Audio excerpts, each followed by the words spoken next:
In other Roto-World player news, the Chiefs signed Kareem Hunt. Does this change your opinion on the backfield at all, Matthew? I mean, we spent time yesterday talking Carson Steele, Samaje Perine, and now you throw Kareem Hunt into this mix. Or does it reinforce what you said? This is not going to be one man taking over for Isiah Pacheco. That's what it is. I think it's going to be, there's going to be fantasy value to be had from this Chiefs backfield, but I think we don't know because honestly, I don't think the Chiefs know. Right. I think Kareem Hunt looked good enough that they're like, all right, let's sign him. He knows the offense. He's familiar here in Kansas City. Let's kind of see how it all plays out. I will say this.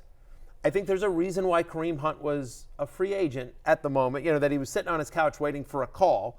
If you go back to what he was doing with Cleveland last year, he actually led the Browns in both red zone rush attempts and goal line rush attempts. They used him as the short yardage back, but literally nothing in the passing game, which was a hallmark of his game early in his career. A 4% target share last year for the Browns. So the Browns weren't like a massive pass catching team. They were 22nd in running back target share last year, but when they did decide to pass, it was Jerome Ford who had like an 11% target share after Nick Chubb went down. So my guess is, again, we're waiting to see how this all plays out. But my expectation here is that if Kareem Hunt does get a role, he's immediately signed to the practice squad. I think he will eventually get elevated. They got to get him into game shape, so it might be a week or two. But I think that if they do use Kareem Hunt, it'll be in short yardage. It'll be on early down work. So, as you sort of look at how this all plays out, I stand by what I said yesterday, which is Samaje Perine's the number one guy you want in this backfield. Yeah. Then it's Carson Steele, and I think that if Kareem Hunt carves out a role for himself in this backfield, it's at the expense of Carson Steele and not necessarily Samaje Perine. Now, again, Kareem Hunt is a good pass protector. He's a veteran, so you could see him there, but it just feels like just Cleveland and just the last couple of years of his career, Kareem Hunt just hasn't been used in the passing game because that just doesn't seem like he's got the same juice he did early in his career. Carson Steele, he's a fullback.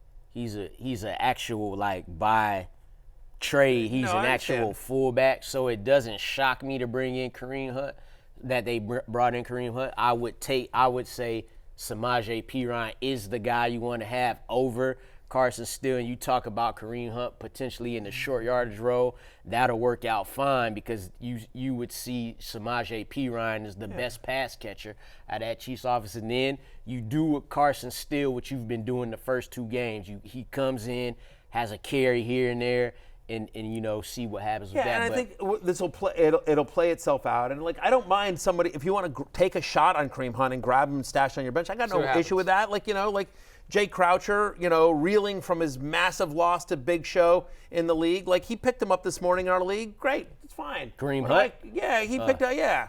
It's a league of assholes. Who cares? Yeah. Jay's not a threat. Knock yourself out. When you pick up somebody like Kareem Hunt in a league like ours, it's just I don't think he want to use him himself. No. It's just in case he get 2 carries for 2 touchdowns, no one else has him. That's kind of Big Show rolled him like the Cardinals rolled the Rams. I don't think you understand. Got ugly fast. It got ugly. It got late. It got late early for Starting Jay. with James Cook on Thursday Night Football. It's Big Show's first year in the league, and he's kind of. I gotta play Big Show this week too. Yeah, I know. Good luck. I'm rooting for Big Show, just so you know. That's cool. I don't need no one to root for me. Yeah. I just need me and my boy Lamar. That's all I need. I understand. No, you are not fan friendly. You're not worried about it. You're You wear the black hat. I get it. One more note here. The Packers placed Marshawn Lloyd on IR with the ankle injury. Some other injuries were tracking throughout the week. Justin Herbert, Joe Mixon, Raheem Mostert we mentioned before. We just don't have a lot of clarity on his status for the week.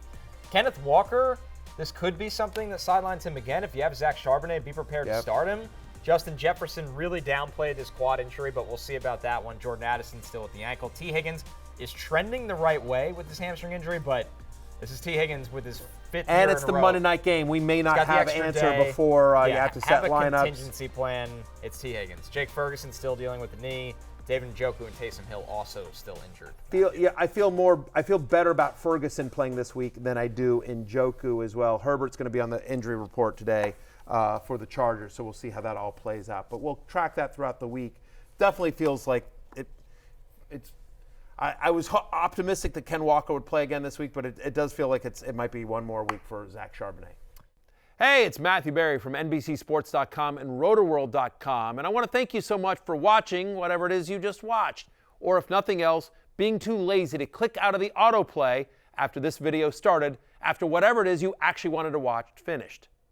But now that you're here, I'd like to take a moment here to ask you respectfully now, okay? I'm asking you respectfully to subscribe to the NFL on NBC YouTube channel. You'll get the latest Roto-World fantasy news headlines, all sorts of great shows, including my own Fantasy Football Happy Hour. So go subscribe now. Again, I'm asking respectfully.